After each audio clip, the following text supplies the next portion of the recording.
I should have known it would be you.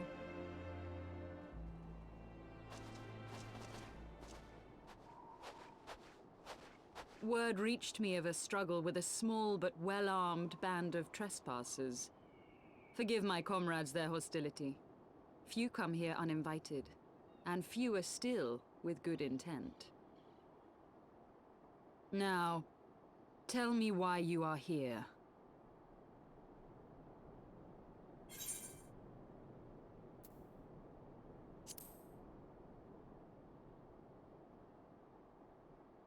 So, you seek to stem the Dravanian tide with talk? A romantic notion. If you but knew the truth, the spark which lit the flames of this animosity, you would understand the futility of your quest. Shall I relate it to you? The sordid history my gift has shown me, that which the Holy See has taken such pains to suppress.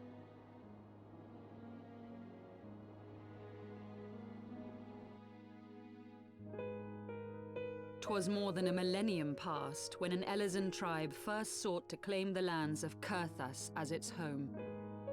Unfortunately for them, Kurthas was already home to dragonkind, and they were not inclined to make way for the invaders. Thus did a bloody war begin, a war which might well have rumbled on until one or the other side was exterminated, had it not been for the resolve of a single woman.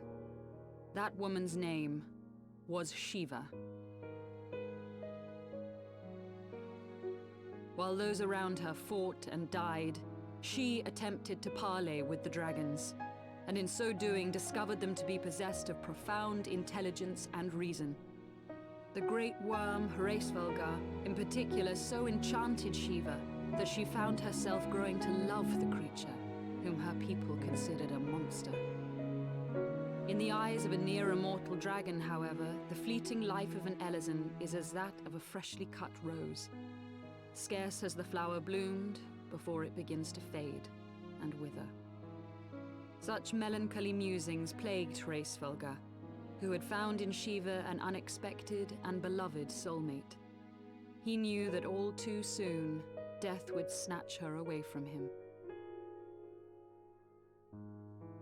Unable to bear the thought of their separation, the maid bid the worm consume her, that their spirits might be entwined for eternity.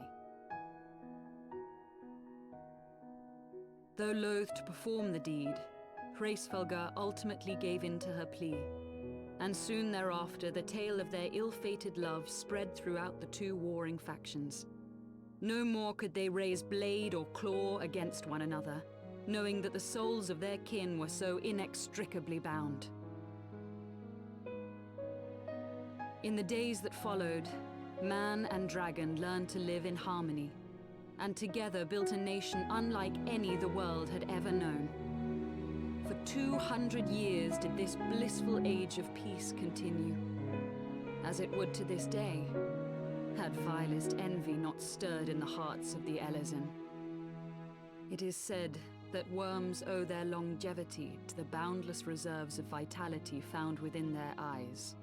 And 'twas in this belief that a traitorous band of knights deceived their allies of some 2 centuries, and took by force that which they coveted.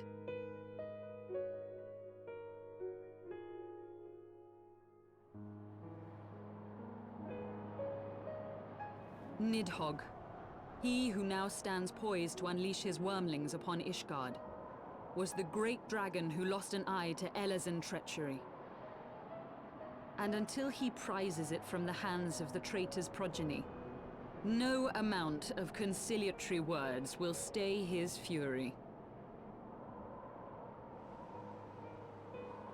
You are wrong, Lady Iceheart.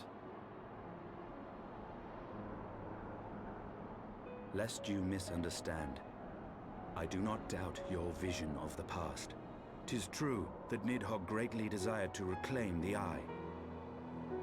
Indeed, it was for that very reason that I kept it with me as I roamed the land, attempting to draw him away from the city.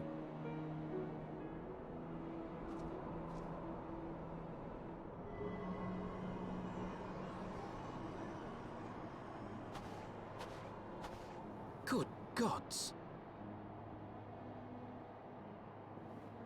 Until recently, Nidhogg seemed unable to resist its allure and pursued me relentlessly. Needless to say, that is no longer the case. Now, it would seem, he has fixed his attention on Ishgard itself, though he knows full well the eye does not reside there.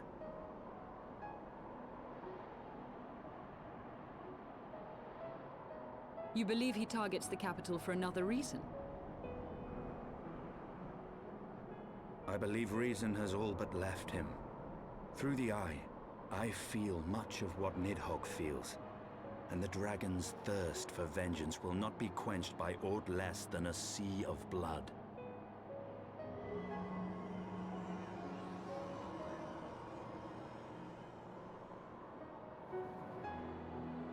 If Nidhogg is indeed lost to reason, might we not seek an audience with Hraesvelgr instead? He has thus far shown no inclination to aid in the invasion of Ishgard, and may yet welcome our efforts to broker a peace.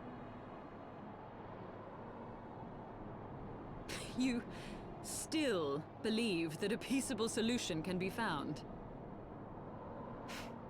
Very well. I will take you to him.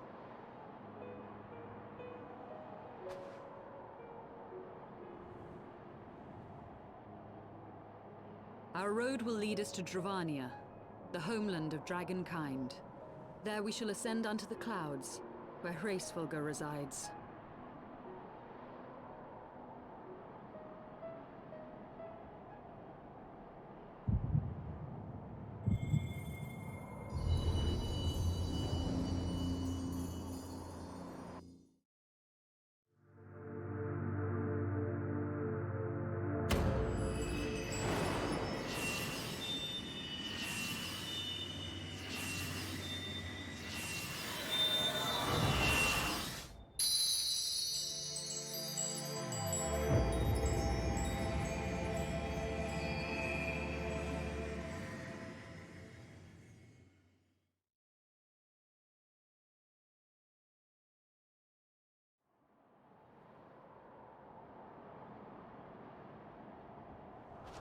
Is aught amiss, my friend?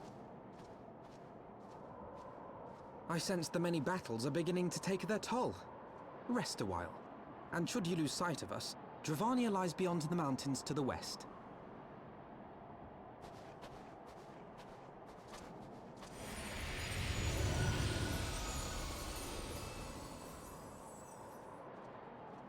Curious. The vestiges of thy mistress's blessing are not as faint as once they were. Thy will to succeed grants thee unusual fortitude. But will it be enough?